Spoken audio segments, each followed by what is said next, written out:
যেন আলাদিনের চেরাগ পেয়েছিলেন শেখ হাসিনার পিয়ন জাহাঙ্গীর। সাবেক প্রধানমন্ত্রীর পিয়ন হয়ে আলাদিনের চেরাগ পেয়ে যান জাহাঙ্গীর আলম। দুহাত ভরে কামিয়ে নেন বিপুল অর্থ। রাজপ্রাসাদ তৈরি করে ছাড়েন টিনের ঘর। চারতলা বাড়িটির সামনে রয়েছে নৌকার আদলে তৈরি বিশাল ফটক। শেখ হাসিনার পিয়ন থেকে 400 কোটি টাকার মালিক নোয়াখালীর জাহাঙ্গীর আলম।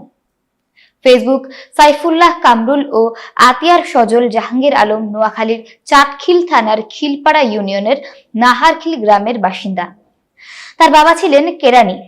টিনের ঘরে ছিল তাদের বসবাস। স্থানীয়দের মতে ওই বাড়ির গেট তৈরিতে জাহাঙ্গীর ব্যয় করেছেন অন্তত 5 কোটি টাকা। ঢাকায় রয়েছে তার ও পরিবারের সদস্যদের সম্পদের পাহাড়। আওয়ামী লীগের আমলে দুর্নীতি করে গড়েন এই সম্পদের পাহাড়।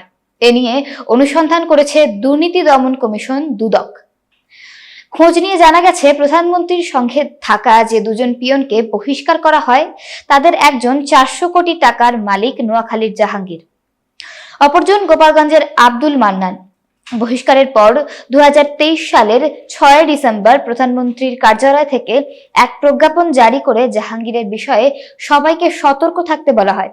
জাহাঙ্গীর বিগত নির্বাচনে নোয়াখালী 1 আসন থেকে আওয়ামী লীগের মনোনয়ন পাওয়ার চেষ্টা করেন। নির্বাচনী প্রচারণা চালাতে এলাকায় যেতেন হেলিকপ্টারে। এতক্ষণ বার্তা বৈঠকের সাথে থাকার জন্য ধন্যবাদ।